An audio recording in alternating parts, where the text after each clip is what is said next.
Kyle Whittingham, Utes Head Coach, with us here on Tiki and Tierney, CBS Sports Radio. Coach, how are you today? What's happening? I'm doing well. Appreciate you guys having me on. Yeah, no, it's our pleasure. The atmosphere was great. You guys beat Michigan, obviously. You know that. I'm curious, when you play the non-conference games, particularly against somebody like Utah State, who you obviously do have some familiarity with, or Fresno State, or a non-conference game, how much can you pull out of the tape and say, this is really who we are, or this is how much we have to go to really see where we are? Do you get that much out of non-conference games? Oh, yeah, without a doubt. You learn a little bit about yourself each week and what your strengths are, what your weaknesses are, what you need to work on, all that stuff. And I don't really think it has a bearing whether you're in conference play or out of conference play. I think you can get a read on, what type of football team you are, every single contest. We saw this probably, Gonzaga on the basketball court really exploded, 15, 18, 20 years ago, whatever it was, when they made the mid-major viable. And it seems like, and maybe this is just a reaction to, Appalachian State years ago beating Michigan, or a few other games like, Hawaii hanging around with the Buckeyes for half. It seems, Coach, that football, while not as much as hoops, but it seems like the gap is narrowing a bit between the Titans and the mid-tier teams. Is that a fair assessment? I think that is a fair assessment. I think that it's particularly in the Power 5 conferences. I think there's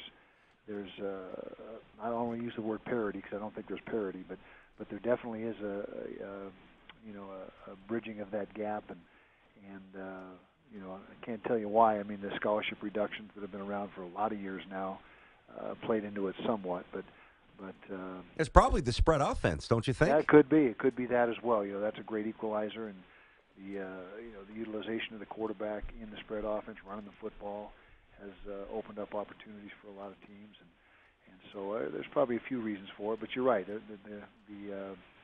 traditional powers are.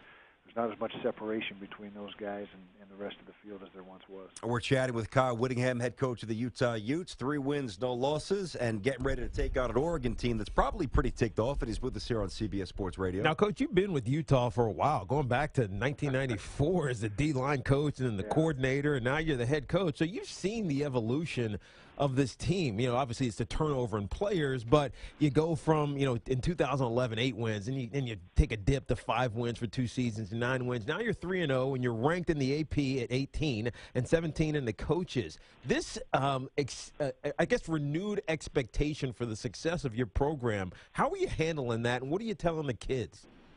Well, first of all, I have been here a long time, 21 years in all, and going on my 11th year as the head coach, but it was like when we entered the Pac-12, it was like I got a new job, like a whole new deal. The bar was raised in every single area across the board, and I think we've transitioned well into the Pac-12, and nothing took us by surprise. We knew it was going to be a process, and that we were going to have to build and catch up, I guess you can say, in certain ways with the other teams, and I think we've done a good job of that. Now the league itself is markedly better right now than when we joined. I think that's without question. And so everybody's been a moving target, but we feel like we have closed that gap and are on more of a level playing field with the other teams in the league right now than we ever have been. Yeah, and a lot of that is recruiting. You'll say coaching comes down to getting the best players, and most of that starts in the offseason. Has moving to the Pac-12 made it easier, to use that word, to get the better athletes into school and to come play on your football program?